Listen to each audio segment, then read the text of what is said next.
Eu queria compartilhar uma palavra com vocês que está em João 20, dos versos 11 a 31. É um negócio esquisito, isso daqui eu estou acostumada com um copo, eu vou pôr aqui no chão. Já está projetado? Vamos lá, agora tá. Vamos ler juntos? Acompanhe aí de onde você estiver. Maria, porém, ficou à entrada do sepulcro, chorando. Enquanto chorava, curvou-se para olhar dentro do sepulcro e viu 2 anjos vestidos de branco, sentados onde estivera o corpo de Jesus, um à cabeceira e outro aos pés. Eles lhe perguntaram: mulher, por que você está chorando? Levaram embora o meu Senhor, respondeu ela, e não sei onde puseram. Nisso ela se voltou e viu Jesus ali em pé, mas não reconheceu. Disse ele: mulher, por que está chorando? Quem você está procurando? Pensando que fosse o jardineiro, ela disse: se o Senhor o levou embora, diga-me onde o colocou e eu o levarei. Jesus lhe disse: Maria. Então, voltando-se para ele, Maria exclamou em aramaico: Rabone, que significa mestre. Jesus disse: não me segure, pois ainda não voltei para o Pai. Vá, porém, aos meus irmãos e diga-lhes: estou voltando para o Pai e Pai de vocês, para o meu Pai e Pai de vocês, para meu Deus e Deus de vocês. Maria Madalena foi e anunciou aos discípulos: eu vi o Senhor. E contou o que ele lhe dissera. Ao cair da tarde daquele primeiro dia da semana, estando os discípulos reunidos à porta trancadas, por medo dos judeus, Jesus entrou, pôs-se no meio deles e disse: paz seja com vocês. Tendo dito isso, mostrou-lhes as mãos e o lado. Os discípulos alegraram-se quando viram o Senhor. Novamente Jesus disse: paz seja com vocês. Assim como o Pai me enviou, eu os envio. E com isso soprou sobre eles e disse: recebam o Espírito Santo. Se perdoarem os pecados de alguém, estarão perdoados. Se não os perdoarem, não estarão perdoados. Tomé, chamado Dídimo, um dos 12, não estava com os discípulos quando Jesus apareceu. Os outros discípulos lhe disseram: vimos o Senhor. Mas ele lhes disse: se eu não vi as marcas dos pregos nas suas mãos, não colocar o meu dedo onde estavam os pregos e não puser a minha mão no seu lado, não crerei. Uma semana mais tarde, os seus discípulos estavam outra vez ali, e Tomé com eles. Apesar de estarem trancadas as portas, Jesus entrou, pôs-se no meio deles e disse: paz seja com vocês. E Jesus disse a Tomé: coloque o seu dedo aqui, veja as minhas mãos. Estenda a mão e coloque-a do meu lado. Pare de duvidar e creia. Disse-lhe Tomé: Senhor meu e Deus meu. Então Jesus lhe disse: porque me viu, você creu? Feliz os que não viram e creram. Jesus realizou na presença dos seus discípulos muitos outros sinais miraculosos, que não estão registrados neste livro. Mas estes foram escritos para que vocês creiam que Jesus é Cristo, o Filho de Deus, e crendo tenham vida em seu nome. Vamos orar? Paizinho, nós te damos graças por mais um dia aqui na tua casa, Senhor. Em nome de Jesus, esse lugar é teu, o Senhor é o centro. Tudo o que fazemos aqui é para glorificar o teu nome, é para honrar o teu nome, Senhor.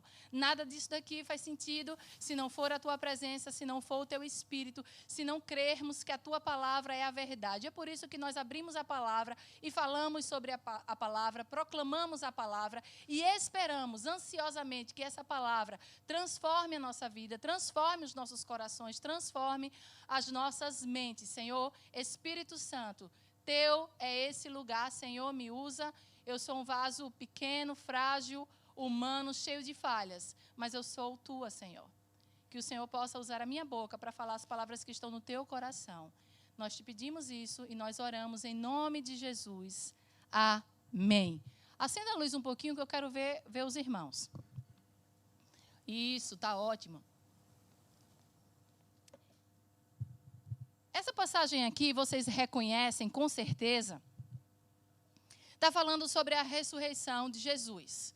O período em que Jesus ressuscitou e ali caminhou e visitou alguns discípulos. Outro texto vai mostrar que Jesus fez isso por 40 dias. E uma das coisas mais interessantes que tem nesses textos, você vai encontrar esse mesmo texto falando sobre a ressurreição, sobre esse tempo de ressurreição de Jesus e ele caminhando no meio dos seus discípulos nos 4 evangelhos, com algumas pequenas diferenças. E por conta dessas diferenças que existem no evangelho de Mateus, de Marcos, de João e de Lucas, algumas pessoas levantam teorias dizendo que não é verdade, que isso daqui é um mito, que isso daqui é uma lenda. Várias teorias foram levantadas ao longo dos anos, de todo esse tempo, para provar que Jesus não ressuscitou. Uma delas diz que Jesus apenas desmaiou na cruz. Ele foi tirado, apenas machucado. Por isso, quando ele foi para o túmulo, para ser enterrado, ali ele teve, mais uma vez, a sua consciência. E por isso, não encontraram um corpo, porque ele passou a viver e caminhar e se escondeu. E assim morreu como um homem natural. Depois de um certo tempo. Existe essa teoria. Outra teoria diz que Jesus foi substituído por outra pessoa. Ou seja, na cruz não era Jesus, era alguém similar. Eu achei essa teoria assim, muito criativa, né? É um dublê de Jesus. Mas tem gente que acredita nisso. Tem outra teoria, gente, isso que eu estou falando é real. A gente, inclusive, estuda isso no bacharelado de teologia. Isso daqui é real. As pessoas creem nisso de fato. Inclusive o judaísmo, onde lá, palco de onde Jesus foi crucificado, Jesus foi sepultado, Jesus ressuscitou. As pessoas não creem que Jesus de fato ressuscitou. Então isso daqui que eu estou falando é real. Uns dizem que o corpo foi roubado pelos discípulos. Tanto é, vocês lembram dessa passagem? Que uma pessoa chega lá para Pilatos e diz assim, Pilatos, ele está dizendo que vai ressuscitar, existia já essa história, que ele vai ressuscitar em 3 dias, é melhor a gente colocar um guarda, porque se o corpo some, de fato vai aparentar que ele ressuscitou. Então, todas essas teorias e outras mais, tem uma que era sobre alucinação coletiva, falam que os discípulos viram Jesus e todos eles que viram em comum foi uma alucinação coletiva. Eles desejavam tanto que aquela palavra de Cristo, que ele ia ressuscitar em 3 dias, fosse verdade, que todos alucinaram ao mesmo tempo. Várias pessoas já tentaram provar que Cristo não ressuscitou.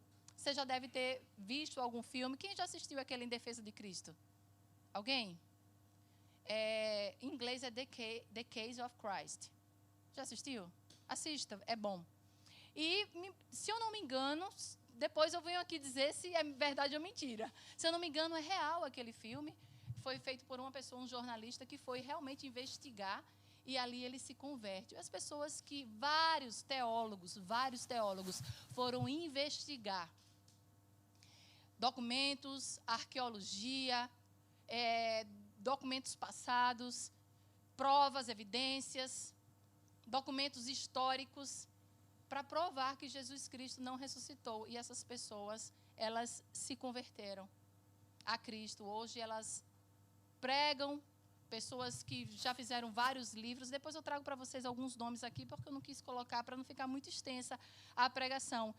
Paulo vai dizer assim em 1 Coríntios 15, ora, se prega que Cristo ressuscitou dentre os mortos, como dizem alguns dentre vós que não há ressurreição dos mortos? Se não há ressurreição dos mortos, também Cristo não ressuscitou. E se Cristo não ressuscitou, logo é vã a nossa pregação e também é vã a nossa fé. O que faz nós sermos diferentes das outras religiões é que nós cremos que o nosso Deus está vivo. Todas as outras religiões que têm os seus pregadores, os seus gurus, como Gandhi, outras filosofias, como Buda e como Joseph Smith do mormonismo, eles não chamam mormonismo, não, eles chamam Last Day, né? Santo dos últimos dias. A gente que chama de mormon, mas eles não se chamam de mormons.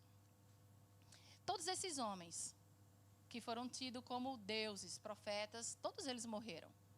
Todos eles acabaram, o fim da sua história foi no túmulo.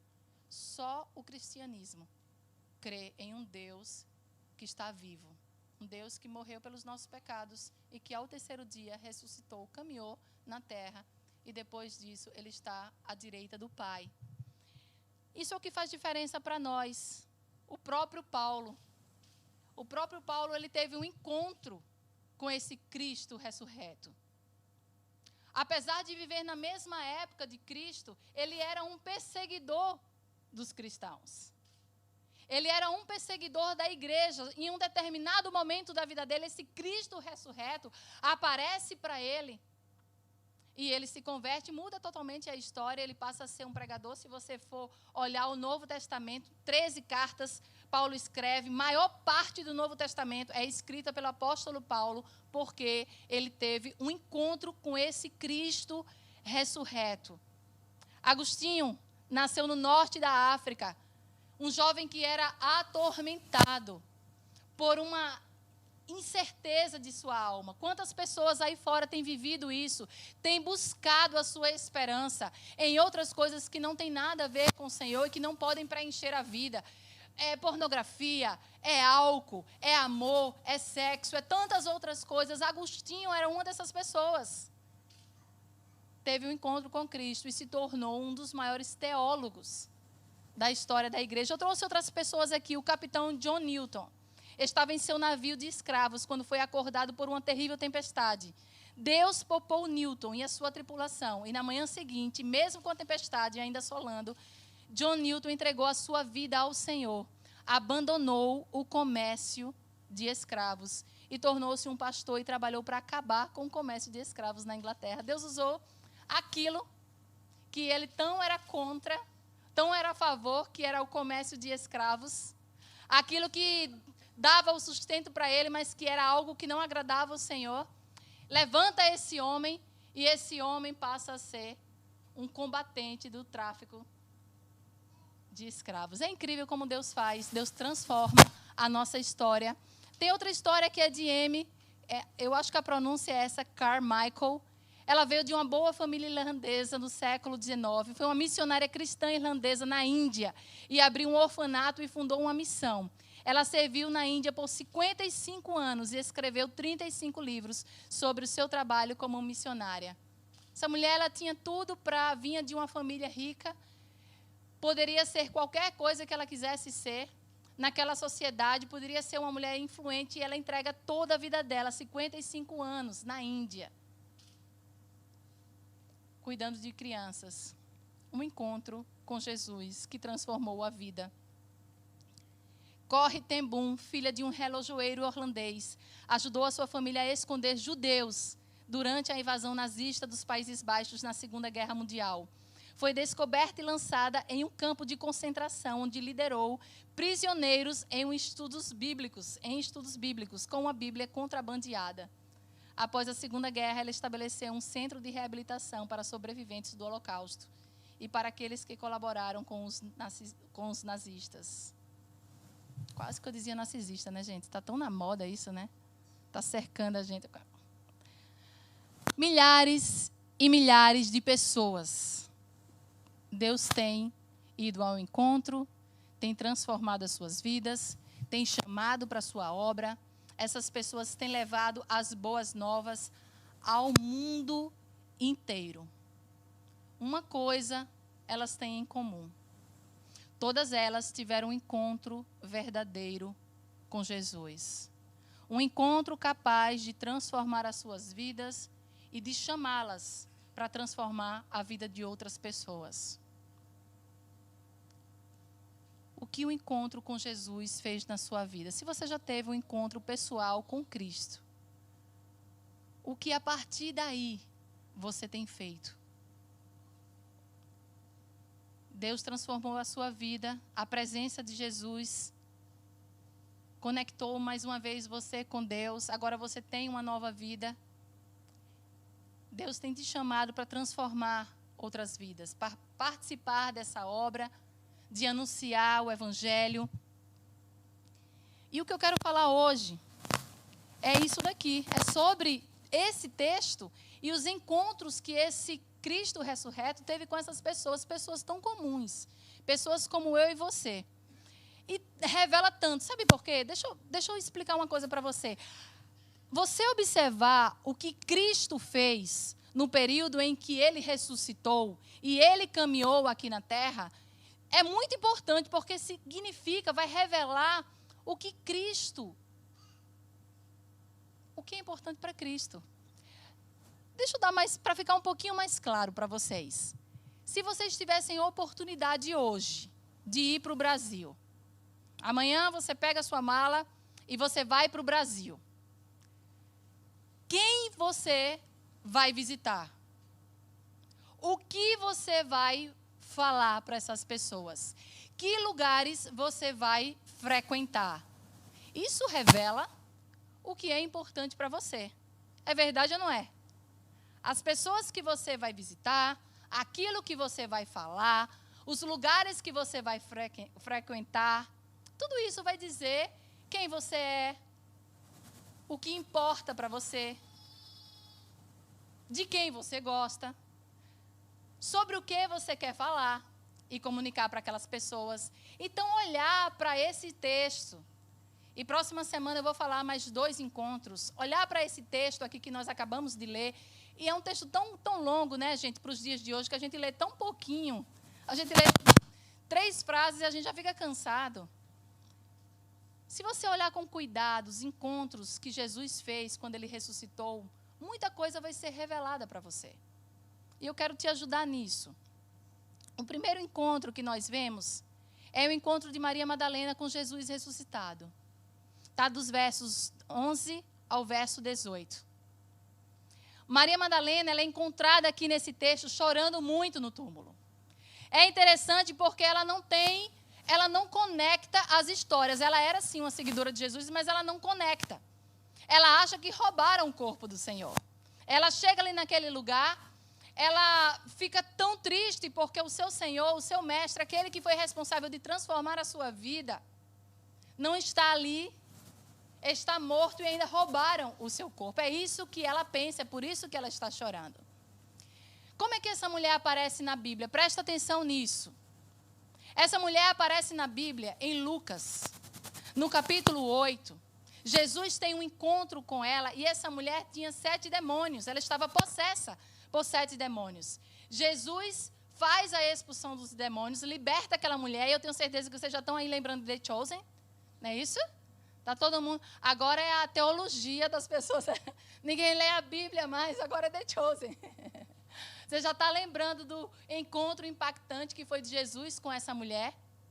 Essa mulher recebe um novo significado de vida. A palavra vai dizer que essa mulher era uma seguidora fiel e comprometida de Jesus. Tão comprometida, gente, que ela era uma das pessoas que sustentava financeiramente o ministério de Jesus.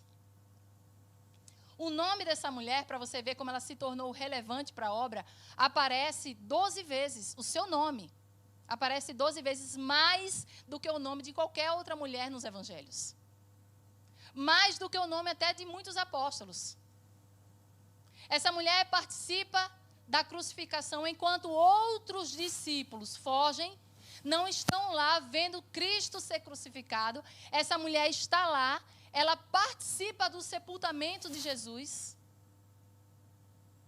Ela amava o Senhor. O Senhor tinha mudado a história dela. Agora ela está ali naquele túmulo e o túmulo está vazio. A palavra vai dizer que ela se voltou e viu Jesus ali em pé, mas não o reconheceu. Ela não reconheceu Jesus. Mas não só ela. Quando você vai ler os outros evangelhos e outras passagens do encontro, você vai ver que, por exemplo, no encontro de Jesus com os discípulos a caminho de Emaús, os homens também, os discípulos, eram 2, conversam com Jesus, mas não reconhecem Jesus. Um texto vai dizer, Lucas vai dizer, um dos evangelhos vai dizer, que os olhos dele foram fechados, por isso que eles não viram. Já em Marcos vai dizer que Jesus apareceu de uma forma diferente, por isso que eles não reconheceram. Mas se você for pular um capítulo e for para João 21, você vai ver que Jesus se encontra com seus discípulos na praia Eles estão pescando no Mar da Galileia. Tem outro nome para o Mar da Galileia, que é Tiberíades. E eles também não reconhecem Jesus no seu corpo crucificado, no seu corpo ressurreto. Interessante que algumas pessoas ficam perguntando se a gente vai se reconhecer no céu. Eu queria deixar uma dica para você. Primeiro, que o nosso corpo vai ser diferente, mas eu creio que nós iremos nos reconhecer. Depois você vai lá em 1 Coríntios 15, em sequência, você vai ver o texto falando sobre isso. Mas ela não reconheceu o Senhor. Sabe que muitas vezes o Senhor está presente, mas nós não reconhecemos. Não reconhecemos o Senhor nos detalhes da nossa vida. Não reconhecemos que o Senhor está presente na nossa casa. Não reconhecemos o Senhor quando estamos fazendo algo errado, achamos que Ele não está vendo aquilo que nós estamos fazendo. Mas o Senhor está presente. E tem outras pessoas lá fora que nem conhecem o Senhor. Quem dirá reconhecer? Porque só reconhece quem conhece. Tem pessoas lá fora, gente, que não conhecem o Senhor. Maria, ela estava triste porque o seu Senhor estava morto. Jesus diz assim: mulher, por que está chorando? Quem você está procurando? Maria também não reconhece. Acha que é o jardineiro. E ela responde como se ele fosse o jardineiro. Diz assim: se o Senhor o levou embora, diga-me onde colocou e eu o levarei. Jesus lhe diz: Maria. Na hora que Jesus chama o nome dela e diz Maria, a palavra de Deus vai dizer que Maria exclama em aramaico, Rabone, que significa mestre. Olha que coisa incrível, olha que significado espetacular isso tem para nós, aqui, nessa noite. Quando Jesus fala o nome de Maria, Ele está dizendo: Maria, eu sou aquele que mudei a sua vida. Eu sou aquele que acreditei em você quando ninguém acreditava em você. Como você era conhecida como a mulher que tinha demônios. A mulher que era possuída por demônios. Você estava afastada da sociedade. Ninguém queria saber de você. Eu fui crucificado. Eu morri. Eu voltei à vida, mas eu não esqueci de você. Eu sei quem você é. Eu sei quem você era. Eu sei em quem você foi transformada. Eu sei quem você é hoje. Essa mulher, ela era conhecida pela má fama. Talvez por isso que ela reconheceu o Senhor quando chamou pelo nome. O nosso nome, gente, tem um significado muito importante para nós. Eu gosto de saber o nome das pessoas. Eu estava num determinado lugar e eu estava lá atrás, estava no fundão, estava na galera do fundão. Só que eu ia pregar no lugar. E tinha uns jovens, e vocês sabem, eu gosto de ficar com jovem, né? E apareceu uma mulher dando um testemunho. E foi muito engraçado o testemunho dela. Foi um testemunho assim de 1 minuto. E ela com o cabelo assim loirinho, e ela fazia assim: oi, eu quero dizer para vocês. E aí as meninas começaram a dizer: olha, Paquita Gospel. E eu fiquei com aquele negócio, eu nem prestei atenção no nome da pessoa. Nem prestei atenção. Antes tinha tido um testemunho. E tinham chamado a mulher para dar o testemunho. Só que a própria pessoa que chamou a mulher de 3 nomes. Ela confundiu Beatriz, Bianca, e depois outro nome lá. E veio, né, dar o testemunho. Era o testemunho com a filhinha, um milagre que tinha acontecido na vida da filhinha. O nome da filhinha eu decorei, eu memorizei. Mas o nome das duas eu não memorizei. Aí, quando eu ouço, a mulher termina dizendo assim: agora a pastora Thaisa vai orar pelas irmãs. E não repetiu o nome da pessoa. Eu fiquei: meu Deus, e agora como é o nome das irmãs? O que é que eu vou fazer? Aí eu fui. E eu pensando, né? Eu fui no caminho pensando, dizendo assim: meu Deus, como é que eu vou fazer isso? E pensando, só não pode sair um Paquita Gospel. né? Só não pode sair isso. E eu concentrada ali, né? E eu orava e dizia assim, porque a irmã, que o testemunho da irmã chegue nas nações, que o testemunho... Aí você levanta a voz assim para ficar mais espiritual, né? Aí, glória a Deus! E é para ninguém saber que eu estava esquecida do nome da irmã. Aí a outra irmã que deu o seu testemunho, a mãe da fulana, que o Senhor abençoe, que ela tenha muitos testemunhos para contar. Como é ruim não saber o nome da pessoa, gente. Vocês já ficaram nessa situação assim de a pessoa chamar você pelo nome e você fica, como é o nome dela, como é o nome dela? Teve uma vez que eu encontrei com uma pessoa e o nome da pessoa estava na correntinha, sabe? Eu olhava para ela, olhava assim para a corrente, olhava para eu querendo ver qual que era o nome. É muito ruim não saber o nome.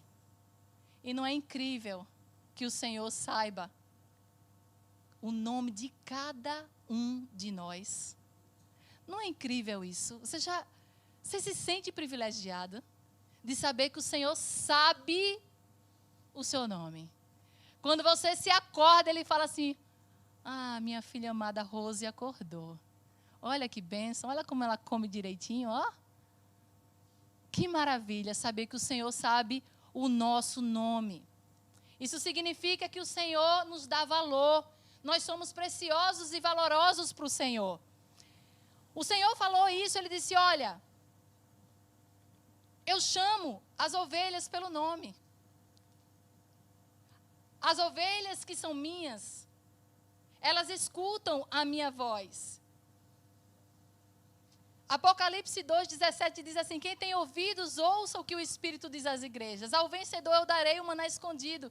Também lhe darei uma pedra branca com um novo nome nela. O nosso nome importa para o Senhor. Isaías 43:1 diz, mas agora assim diz o Senhor, que o criou, ó Jacó, que o formou, ó Israel. Não tema, pois eu os resgatei e eu os chamei pelo nome. Você é meu. O Cristo ressurreto, Ele está vivo.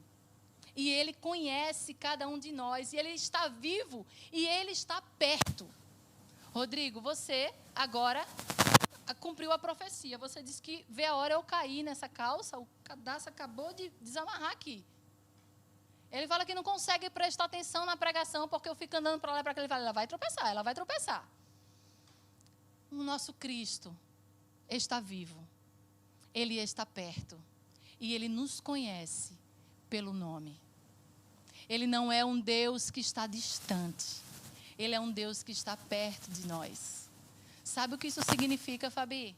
Significa que quando você acorda, Ele espera que você vá se comunicar com Ele. Ele espera ter um relacionamento íntimo e profundo com você. Cristo morreu por todos. Morreu por todas as pessoas. Mas Ele quer fazer isso de maneira particular para você, pessoal. Ele quer se relacionar com você, Janaína, de maneira pessoal. Não existe isso para o Senhor, gente. A salvação é pessoal. O nosso relacionamento é pessoal. Marido, não espere que a sua esposa chame você para ler a Bíblia.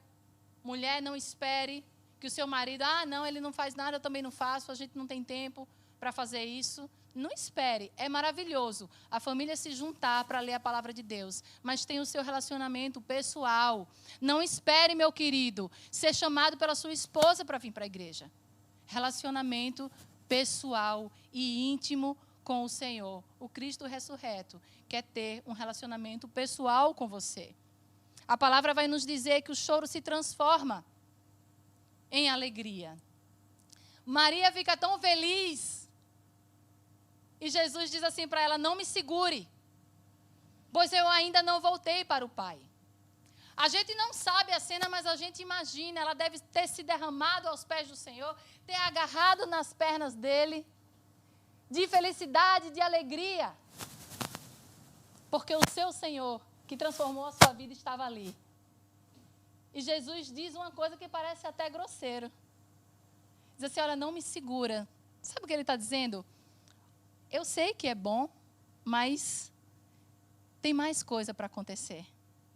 Você lembra quando os 3 discípulos subiram para o monte com Jesus e lá teve uma aparição e Pedro, como sempre, disse assim: olha, vamos ficar aqui, vamos armar as tendas e vamos permanecer nesse lugar.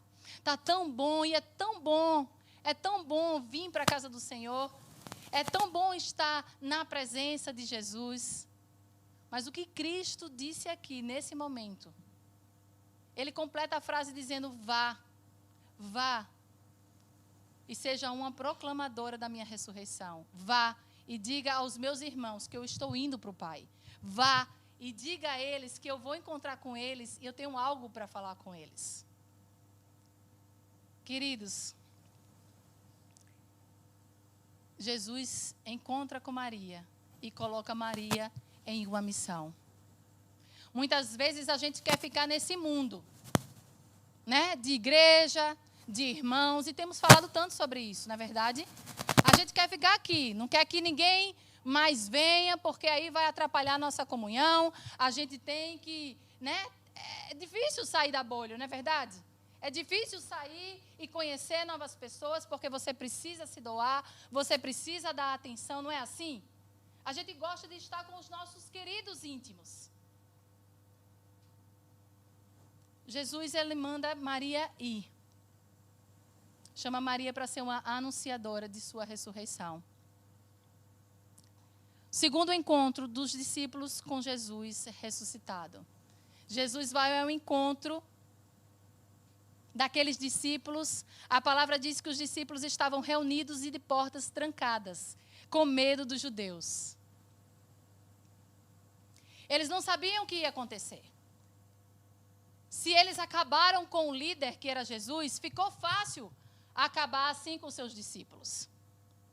Eles estavam reunidos ali naquele lugar, talvez planejando o que seria da vida deles, o que é que agora eles iriam fazer, talvez tentando entender o que tinha acontecido com o Senhor, talvez esperando que passasse o tempo e o Senhor aparecesse.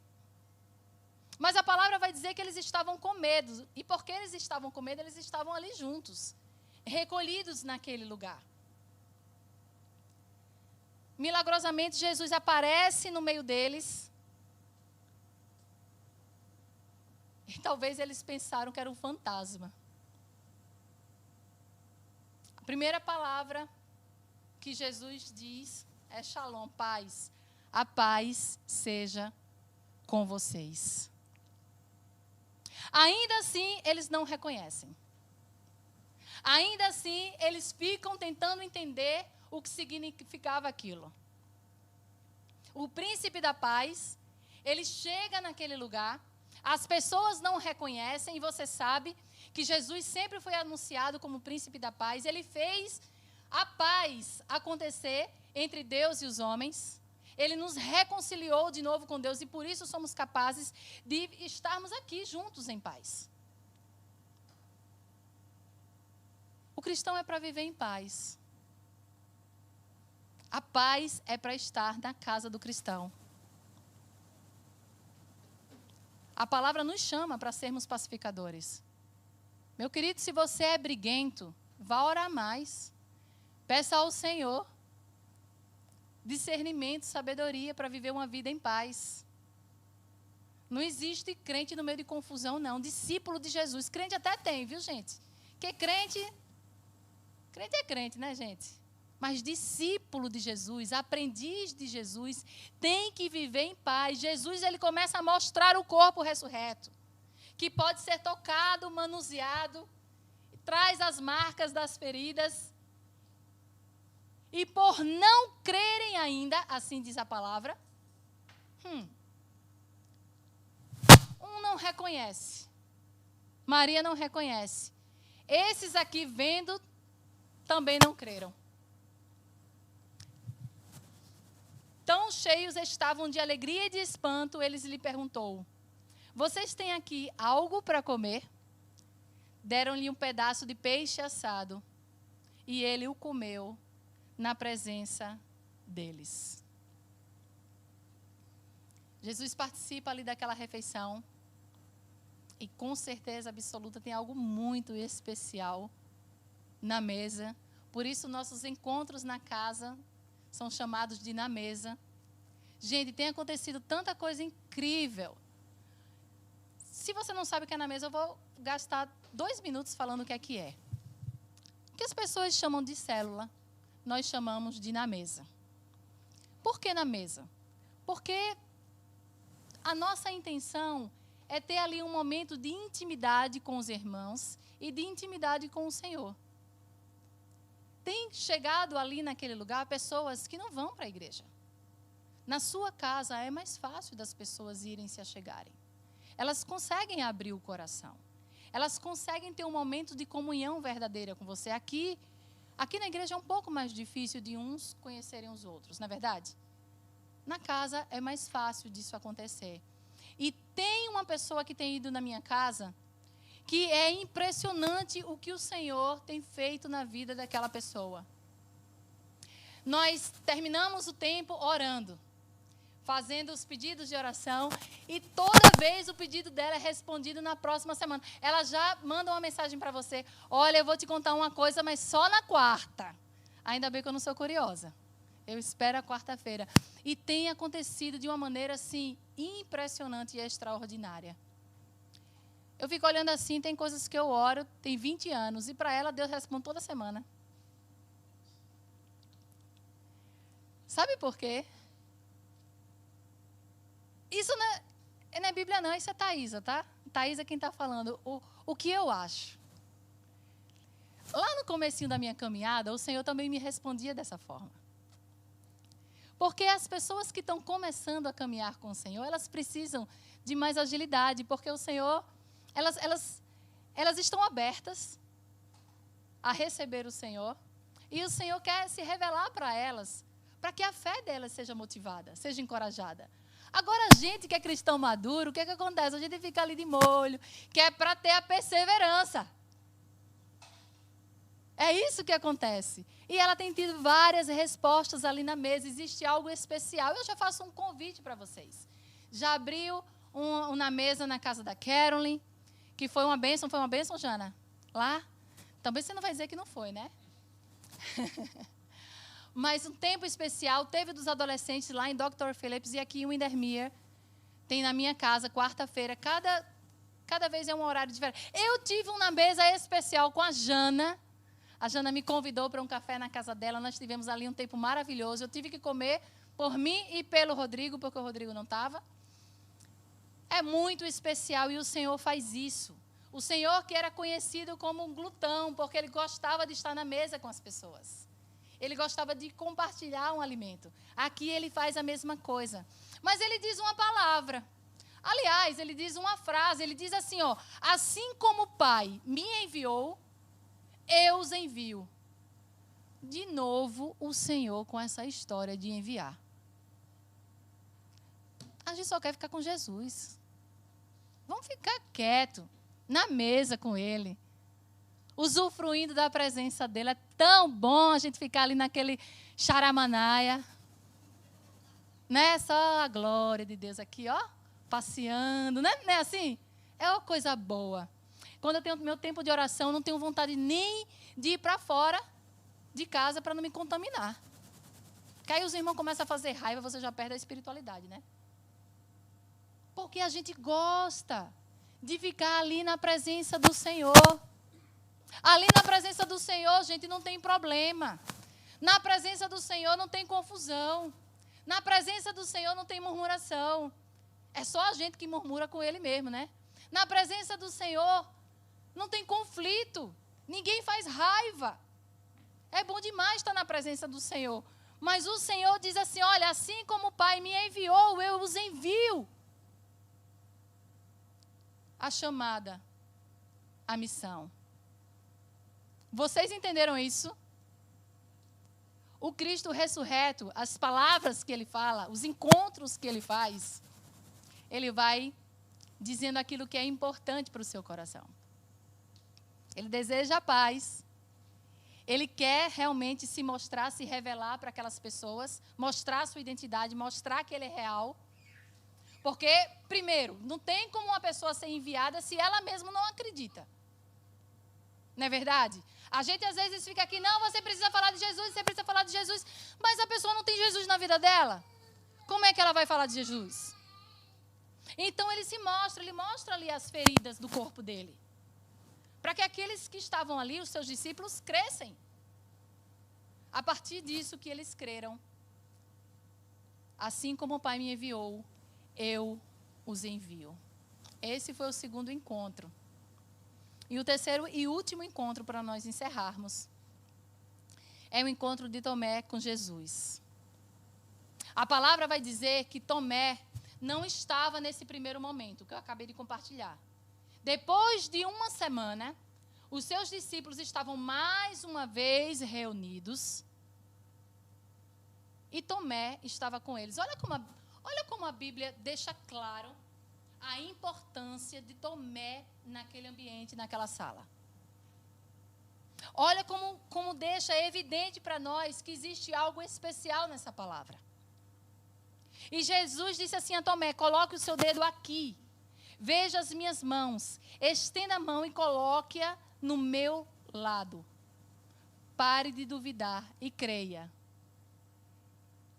Uma coisa que nós podemos tirar dessa palavra, que eu nem ia falar, mas eu ainda tenho 6 minutos, e 6 minutos é muito tempo, então vou aproveitar para falar. Percebe a presença de Jesus, mesmo quando ele parece não estar presente? Percebe? Os discípulos disseram para Tomé: nós vimos o Senhor. Tomé disse: não acredito. Eu só acredito se eu mesmo for lá, colocar a minha mão, eu enxergar, eu ver, eu colocar meu dedo. Mas Cristo não estava lá, para que eles pudessem ver, mas Cristo estava lá. A presença de Cristo, a onisciência de Cristo estava lá. Cristo está em todos os lugares. Isso pode nos causar temor, e isso também pode nos causar alegria.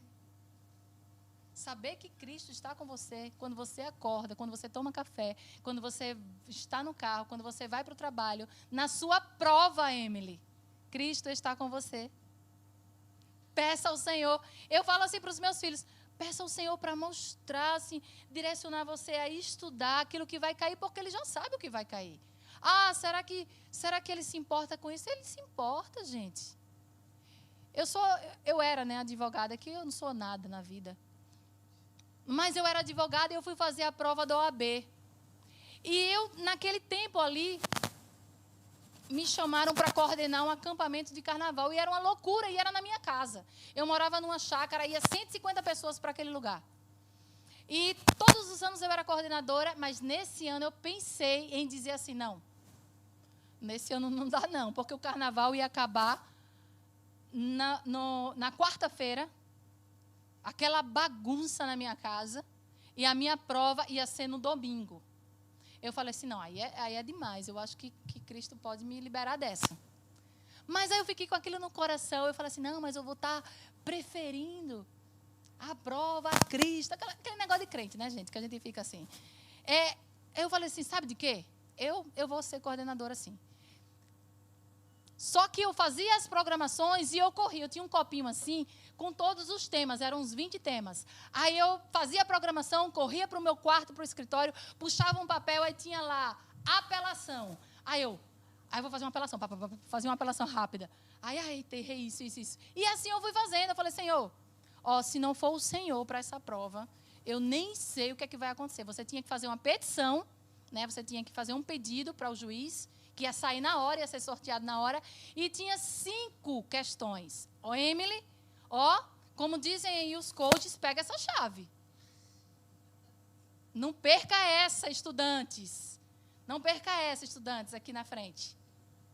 Os de inglês não, os de inglês podem reprovar que o visto estende mais. Mas vocês aqui, que precisam passar, pega essa chave.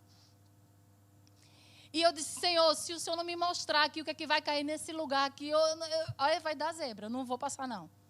É muita matéria, você sabe. OAB é o terror de quem faz direito, de quem acaba o curso de direito. Porque se você não consegue passar no OAB, você não consegue advogar. É a mesma coisa você não ter feito nada. Então, eu precisava passar. Você podia levar uma mala de livros e você podia pesquisar todos os livros, é assim que é a prova. Só que naquela loucura, quem é que vai achar ali o quê? Né? Então, eu joguei a minha mala, aquela mala vermelha profética do sangue de Jesus, fechei a mala do carro. Aí, depois eu pensei, eu vou dar a última olhada. Aí, eu tenho essas doidices. É trauma da minha mãe. A minha mãe queria que eu tirasse 10 sempre.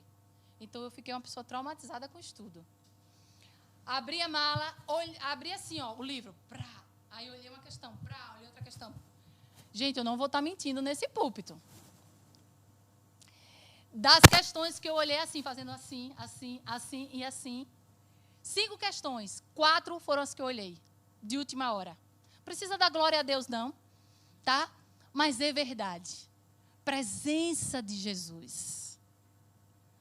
Cristo está com você. Mesmo quando você não sabe. Mesmo quando você não percebe.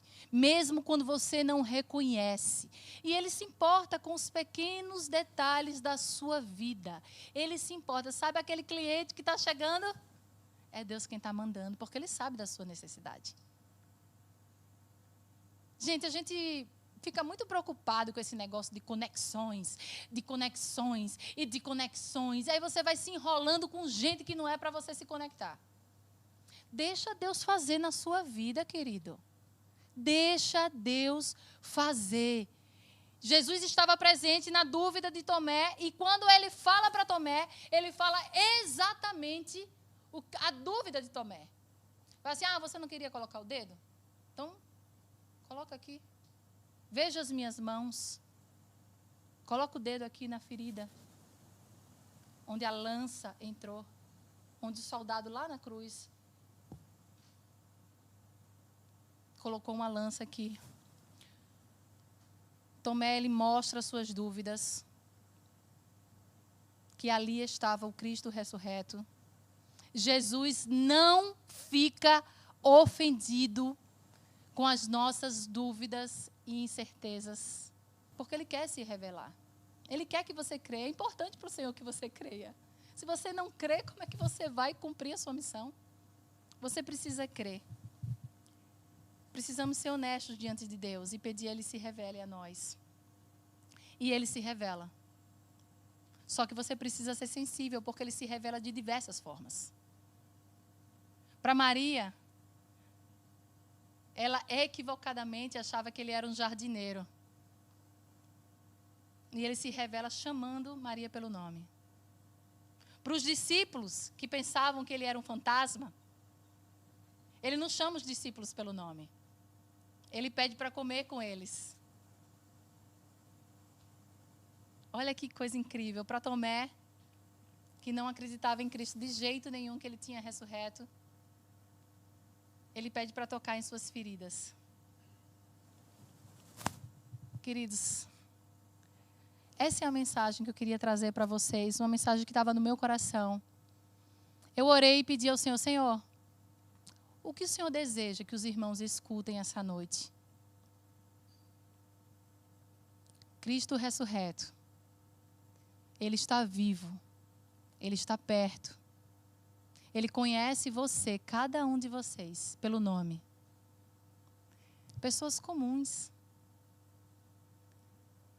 Ele ressuscitou e Ele não foi direto para Pilatos. Cristo ressuscita e vai buscar pessoas comuns. Como eu e você. Eu queria te convidar a ficar em pé.